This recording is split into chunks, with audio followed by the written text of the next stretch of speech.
What's going on, guys? My name is Wade with Tech Daily. So it's that time of the year once again. The newest iPhones have arrived. And in this video, we're going to be unboxing both the iPhone 13 and the iPhone 13 mini. We've got new colors, new features, a few other changes and add-ons that I'll break down for you. Definitely a lot to talk about, so I won't waste any more time. Let's just go ahead and get right into it and see what these new iPhones are all about. So first things first, the packaging here is sort of similar to last year. We've got that slim box once again. No more plastic wrap though, just a couple peelable stickers holding the boxes together. But sliding off the lid of the boxes there, you can see both the new iPhones, of course. The regular sized iPhone 13 sports a slightly different shade of blue compared to last year. And for the iPhone 13 mini, I went with the brand new pink color. Really the first time Apple has offered this, and it's a light and subtle shade that I think looks pretty nice. As far as what else comes inside the box, well, not much really. You still get a Lightning to USB-C cable there for charging the phones, and inside that tiny designed by Apple in California packet, you'll find a SIM ejector tool, a stack of paperwork, and one single Apple sticker. But that's all that's included now with these new phones. With all that stuff out of the way, here are the new iPhone 13s once again. And at first glance, obviously these new devices look almost identical to last year's iPhone 12. But there are a number of new features and changes that I do want to go over, which might entice you to upgrade, whether you're coming from an iPhone 12 or especially something else. Before we get into all that though, I do just want to take a quick second to thank the folks at Navi for sponsoring this video. If you're in the market for an iPhone 13 or any new smartphone really, Navi makes it super easy to find all the best deals all in one place. Their phone navigator service scans thousands of different promotions across the market and finds you the best price for the smartphone you want. You can search for one device in particular, like the new iPhone 13 for example, or if you aren't sure what phone to buy, you can take a short quiz, pick what options and features you like having, and Navi will recommend a few different smartphone options that fit your preferences. When you've decided on a phone, Navi will show you the best prices currently available for that device from the major carriers and retailers, and they take into account a number of factors. You can see carrier deals both as an existing customer or if you're willing to switch. You can also see who will pay the most for your current device as a trade-in, regardless of what condition it's in. There's even a breakdown of the extras and add-ons that might be included in some deals too, like a free Apple Music subscription or a Netflix add-on. If you find a deal you like, Navi will take you right to it without having to do any more searching. And if you don't see anything that entices you, Navi can notify you at a later date when prices go down or if a better deal pops up. Navi is totally free to use and honestly is one of the best tools I've found to help save you money on your smartphone purchase. Check it out at yournavi.com or click the link below in the video description to give it a try. So physically, these new iPhone 13s do look nearly identical to last year's iPhone 12s, but there are a few differences that set them apart. Size-wise, we've got the same 6.1-inch form factor for the regular iPhone 13 and the same smaller 5.4-inch design for the iPhone 13 mini. Up front, it might be hard to tell, but Apple did make the notch just a little smaller this year. They say by about 20%, and it is slightly redesigned too, with a different speaker grille and earpiece setup. The notch itself is not as wide, but still very much present, obviously, and you can sort of see the difference here with this side-by-side comparison versus last year's phone. Again, this is not a big change, it's still that classic iPhone notch up front. Around back, these new iPhone 13s have a glass and aluminum build once again. Like I mentioned earlier, the colors are slightly different compared to last year. The blue is a different shade, the pink is all new, and you might also notice that the camera module has changed as well. The lenses are set up in a diagonal fashion this time around. It doesn't really change any of the overall functionality or anything like that, it's just one more sort of minor visual change that helps set these new phones apart from last year. One other thing, just to quickly mention, since the overall form factor is basically the same, if you do have an iPhone 12 case, for example, it should still fit on an iPhone 13. The new phones are technically 0.3 of a millimeter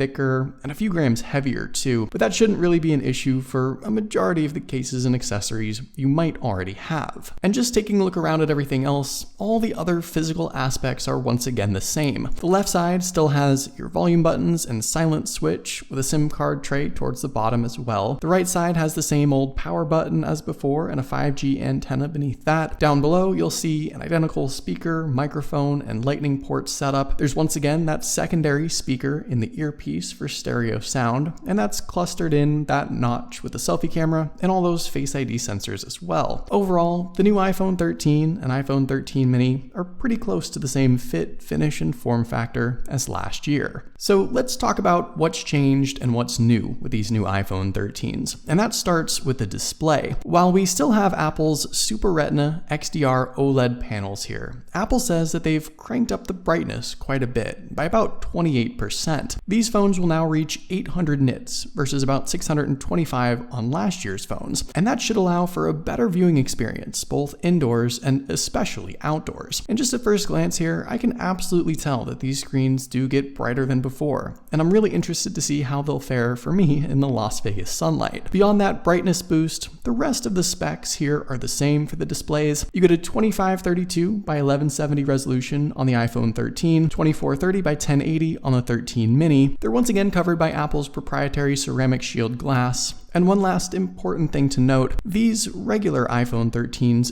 don't get the new ProMotion high refresh rate displays. That new feature is reserved for the iPhone 13 Pros. Here, you once again get a standard 60Hz panel. Inside, Apple has once again added a newer, faster chipset to power these phones. It's their A15 Bionic processor. Also, the iPhone 13s now start at 128 gigs of built-in storage. There's no more 64GB iPhone, so you do get twice the capacity for the same starting price, and can configure these up to 256 or 512 gig options as well. There's still just 4 gigs of RAM inside the iPhone 13s, but with the new iOS 15 update and fresh new chipset, they are of course the fastest, most powerful iPhones, and that's expected. I'm looking forward to doing some speed tests here with these versus the iPhone 12 and some other older iPhones as well. Obviously, the specs aren't going to be a huge upgrade, but if you have a device that's a couple years old now, I think you're going to see some worthwhile speed and performance increases with these new iPhone 13s. The biggest story really with the internals this year is actually with the battery. Size-wise, the new iPhone 13 now has a 3,240 milliamp battery,